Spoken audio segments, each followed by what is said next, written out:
او دا خبره به کوي چې د رسول الله صلی الله علیه وسلم احکامات دا د هغه د زمانې پورې وو، یعنی هغه چې کوم احکامات بیان کړي دي په هغې باندې عمل کول د صرف او صرف د صحابه کرامو دپاره واجب او زمونږ دپاره نشته. دا د منکر حدیث خبرې دي. نصر الباری دا پخوا په زمانه کې لیکلي دي ښه، او نن سبا به تا ته دا خبرې چې دا به په عملي جامه کې تا ته ښکاري. یو کس راپاسي وایي دا بخاري کتاب دی، په دې باندې زما عمل نشته، زما ایمان پې نشته، په عملي جامه کې به تاسو ته ښکاري. یعنی حدیث حجت دی، حدیث حجت دی، خو وایي موږ ته څه دي؟ حدیث په قابل اعتماد طریقه سره نه دي را رسېدلي. یعنی د راویانو په باره کې به تا بدزونه کړي، د صحابه کرامو په باره کې به تا بدزونه کړي، د قرآن مجید په باره کې به تا بدزونه کړي. څنګه؟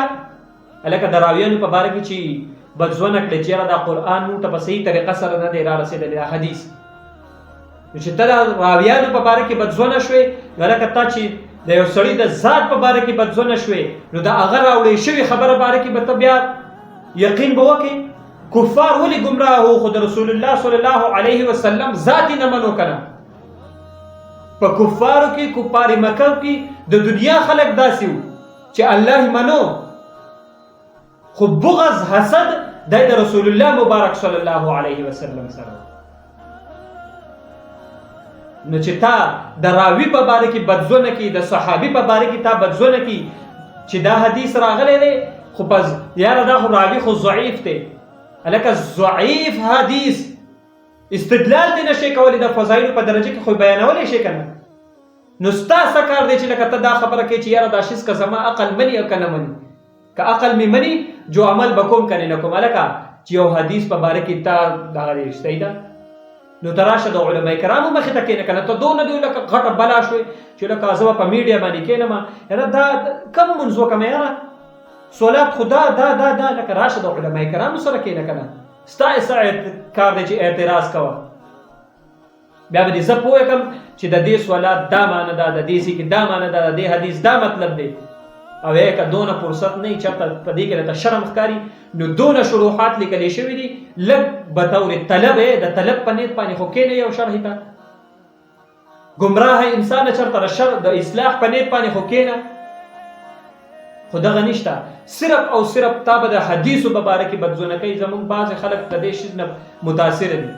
بله ورځ مې یو ویډیو وکته، یو کس وایي دا مفتي زما ډېر خوښ شوی دی، ښکلې ښکلې خبرې کوي.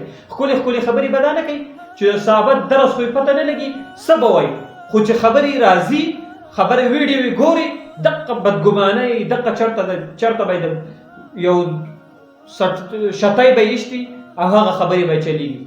د بخاري شریف کتاب ورسره دی او داسې وایي په دې کتاب زما ایمان نشته. د منکرینو حدیث کار څه دی؟ په سپینه جامه کې تا په قرآن باندې بدزونه کی، تا په حدیث رسول صلی الله علیه وسلم باندې بدزونه کی، تا د دین اسلام نه خلاص کی، تا د ایمان نه خلاص کی. دا د منکر حدیث کار دی. اوس په تاسو وایي چې یاره زیاتې دي وکړو، ډېر تیز لاړې. نو نه، سوچ وکړه چې تا د حدیثو په باره کې بدزونه کوي. تا ته وایي چې یاره دا حدیث که زما ذهن مني، زما عقل مني، خو عمل پې کوم که نه کوم. هلکه بېوقوفه انسانه 1400 سال مخکې او دا متقدمینو ائمو حضراتو دا حدیث لیکلی دي. ته په هغه وخت کې هغوی نه پوهېده او ته پوه شوې چې هلکه زما ذهن که پې کار کوي جو ښه که نه منم. هلکه تا د دین اسلام نه خلاصی. ګورې ښه دا یاد وساته. هلکه تا د حدیثو په باره کې د قرآن مجید په باره کې بدزونه کوي. څنګه؟ هلکه تا ته به وایي یاره دا نصر الباري لیکلی دي، ګورې زه له ځان نه ویم. وایي یاره دا حدیث حجت خو دی، خو یاره دا اوس چې موږ ته دا حدیث را رسېدلی دي، نو دا حدیث قابل اعتماد طریقه سره نه دي را رسېدلي، دا سند کې ضعف دی، دا چل دی. تا د حدیث په باره کې بدزونه کی چې تا ته ووایي چې یاره موږ ته قابل اعتماد طریقه سره نه دي را رسېدلي، نو ته به هم په شک و شبهاتو کې واقع شي چې یاره واقعي ده، یاره د دنیا کتابونه فتنې دي. بیا به ته دا سوچ کې یاره په کوم حدیث عمل وکم، په کوم عمل ونه کم. نو ګوره ته د خپل ایمان نخلاص کړي څنګه؟ ګورا تا د راویانو په باره کې سو کې بدګمانه کې یار وای دا قابل اعتماد نه ده، نو چې تا دا حدیث په باره کې بدزونه شوې د راوی په باره کې، نو دا قرآن هم دغه خلکو تاسو ته راوړی کنه. نو ته د قرآن حدیث د صحابو په باره کې بدزونه کړي. دا قرآن موږ ته د چا په ذریعه راغلی؟ عبد الله ابن مسعود، عبد الله ابن عباس، دا قراتونه دي کنه. دا خو د هغه مین صحابو په باره کې ته بدګمانه کړي. د ائمه مجتهدینو دا غوی په باره کې ته بدګمانه کړي، بدزونه کړي. ما مخکې هم تاسو ته دا ویلو او وسته ته بیا وایم د دې قسمه خلکو نه ځان بچ کړئ. ما اورئ د سره چې د دې قسم ویډیو راشي بالکل راپورټ پې وهئ. په دې فیسبوک کې، په یوټیوب کې، په دې شیزونو کې د راپورټ اپشن شته تقریبا راپورټ پې وهئ. فتنه په ظاهره باندې ډېره خوږه ښکاري. بله ورځ مې د یو کس ویډیو کته، نو هغه وایي یاره دا مفتي صاحب دی نوی راوتی دی، زما یې خبرې ډېرې خوښې دي. ولې خبرې خوښې دي؟ چې هغه یاره داسې دا ظاهري خبرې دي چې توړ متوړ کړي که نه، اورئ ولې وایي دا حدیث چې دي وایي دا که عقل مې مني جو منم، ځکه چې دا خو وسني لیکلي شوي کتابونه دي او دا او دا او دا. هلکه الله تعالی ساده بنیادمه ته په دې څه پوهېږي؟ ته د صحابو په باره کې د حدیثو د قرآن د هر څه په باره کې بدزونه کړی، ته د خپل ایمان نه خلاص کړی او ته وایې نه را مفتي صاحب زما خوښ دی. امام بخاري رحمت الله علیه چې یو حدیث راوایې د هغې نه مخکې غسل کړی، 2 رکعاته نفل کړي، د الله تعالی سره استخاره کړې ده چې دا حدیث زه په دې کتاب کې شامل کم که شامل نه کم. استخاره یې کړې ده. په بخاري شریف کې د 8000 نه سوا حدیث دي، 9000 تقابو کیږي تقریبا. او امام بغدادي رحمت الله علیه، امام خطیب بغدادي رحمت الله علیه یو کتاب لیکلی په تاریخ بغداد په نوم باندې. هغې کې وایي کله چې به امام بخاري رحمت الله علیه دا اراده وکړه اذا اراده ان يدخل حدیثا فی الکتاب، چې دا حدیث زبا د کتاب کې داخل کم، اغتسل غسل به وکړو، وصلي رکعتین او 2 رکعاته منځ به وکړو، استخاره به وکړه د الله تعالی سره، مشوره به وکړه دا حدیث په کتاب کې شامل کم که شامل نه کم. د دې نه بعد حافظ ابن حجر عسقلانی رحمت الله علیه په خپل کتاب کې لیکي چې کله به امام بخاری حدیث لیکو رسته د دینه چې غسل به وکړو او 2 رکعاته منځ به وکړو، نفلی منځ به وکړو، استخاره به وکړه، حدیث شامل کم شامل نه کم. نن سبانه زمانه خړسره براپاسي یاره زه په دې حدیثو کې مونږ ته با اعتماد نه دي، مونږ ته کسی صحیح طریقې سره نه دي را رسېدلي که نه.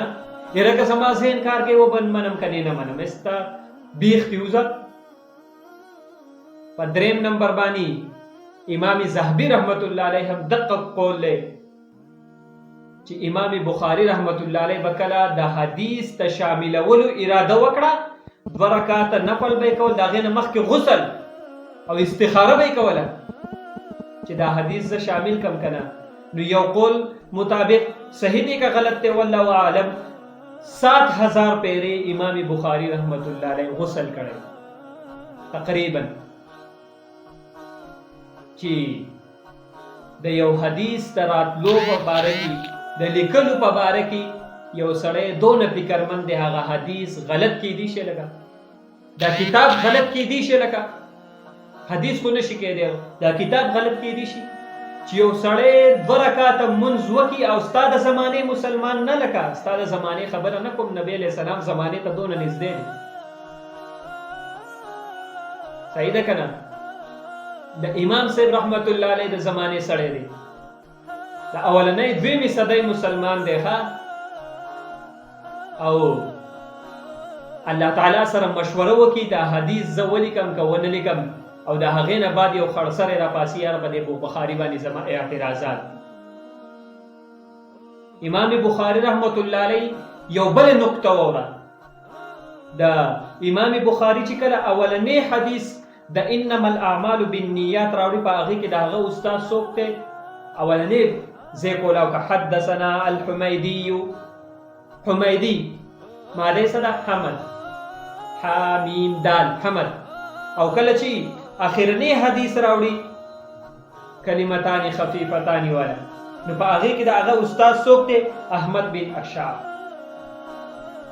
احمد معنی حمد سره حمد، نو په دې کې اشاره ده الحمد لاوله و اخره ته، یعنی ابتداء بالحمد او اختتام هم بالحمد. په دې کې یو نقطه ده چې ابتدا هم د کتاب په حمد سره وشي، حدیث دی، او ابتدا هم په حمد سره وشي او اختتام هم په حمد سره وشي. دونه باریک نظر دی د امام بخاری رحمت الله علیه. نو یاد وساتئ مسلمانانو چې ګوره چرته د نن سبانه منکر حدیث، نن سبانه زمانه منکر حدیث دونه غونته کې عقل والا انسان تا ګوره چرته په گمراه دی نکی، تا چرته بدګمان نکی د حدیثو په باره کې، د قرآن مجید په باره کې د دین ګوره احتیاط کوا، او په قرآن مجید باندې د عمل کولو د پاره حدیثو ته ضرورت نشته. دا د دوی غټه خبره ده. خاطر منکر حدیثو، منکر حدیث پتا ته سوي چې په قرآن باندې عمل کوه، صرف او صرف په قرآن باندې، د دې د پوهې د پاره حدیثو ته ضرورت نشته. لکه قرآن مجید متن دے، حدیث تاغه شرح ده، دوانا لازم ملزوم دی. الکا منس کے قرآن مجید کی صرف تصولات ذکر دے، اقیم الصلاة. الکا دا سحر سو رکات دی او په سحر کی دی کنه دی، دا ټیم څنګه مختص شو؟ صحیح ده. بیا سو رکات دی، فرض دی، سنت، واجب، سبق دی، ستذکری دی د منس په باره کې. دا ټوټل خبرې دا کم ځای کې دي، دا په شرح کې دي، په متن کې نشته.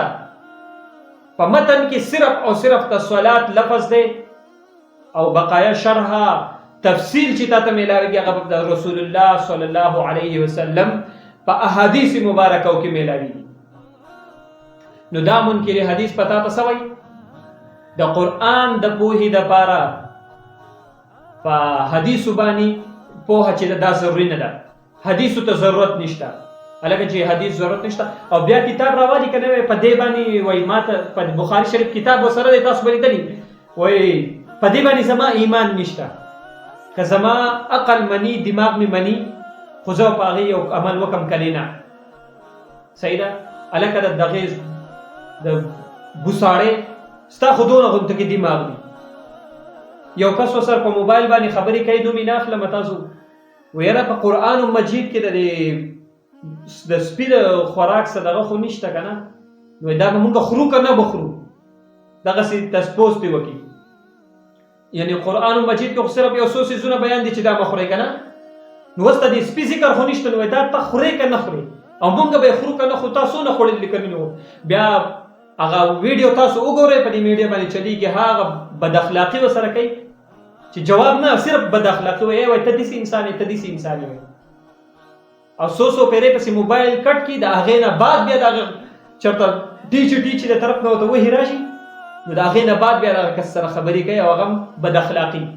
نو د منکری حدیث کار دا دی چې تا د قرآن مجید په باره کې بدزونه کی او د حدیثو په باره کې بدزونه کی. او مین خبره دا کوي چې د قرآن د پوهې لپاره د احادیثو ضرورت نشته.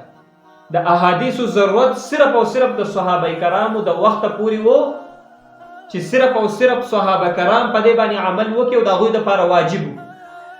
او اوس چې دی د حدیث موږ ته په قابل اعتماد طریقه باندې نه دی را رسېدلی، نو په دې باندې موږ ته د عمل کولو ضرورت نشته. تا د دین نه خلاص کی، اسلام نه دی خلاص کی، ایمان نه دی خلاص کی، د قرآن په باره کې دی بدزونه کی، د حدیثو په باره کې دی بدزونه کی، ال دی پرېږدي، داسې دی نه پرېږدي. تمام مسلمانانو ته زما دغه درخواست دی، دې قسمه خلکو نه واورئ، دا بالکل ما اورئ، تحقیق کوئ. تحقیق چې کله یو خبره راته راشي، زمونږ کې د تحقیق ماده نشته. یو خبره تحقیق وکړو کنه، دا ماده په مونږ کې نشته. نن سبا آسان کار دی، په نټ کې دنیا شیزونه دی، لکه تپوس وکړه دا سیس صحیح دی کنه دی، د کتاب حواله بدلم درکې او ډېر ګران کار مکو. د جمعات مولا سره کېنه، دیوبندي مولا سره ګورې، لکه منکر حدیث سره کېنه دی، الله په دا غیر په غټه بلا واوړي. هغوی نه تپوس وکړه لکه د فلاني ملا دا خبرې کوي. او بعضې اوقات زمونږ په ذهن کې یو غلط تصویر جوړې حالانکه په هغې کې اسم نه وي.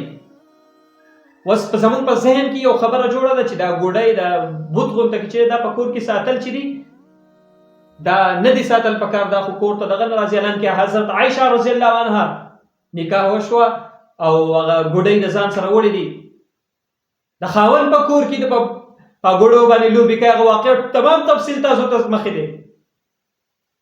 نبی علیہ السلام خاموشي اختیار کړې، څه نه دي ویلي. حالانکه ویلي دي کم کسان چې حضرت عایشه رضی الله عنها سره لوبې کوي، وایي تاسو خپلې لوبې کوئ.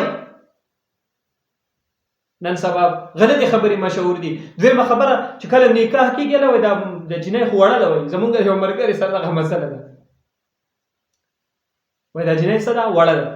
حضرت عایشه رضی الله عنها ته وګوره که نه په څومره په کم عمر کې نکاح شوې ده. ویره قانون 18 سالې خو دې پرېږده. قانون څه شی دی؟ قانون به ته منې که حدیث او قرآن او شریعت ته به ګورې. نو دې ټولو خبرو نه ځان ساتئ.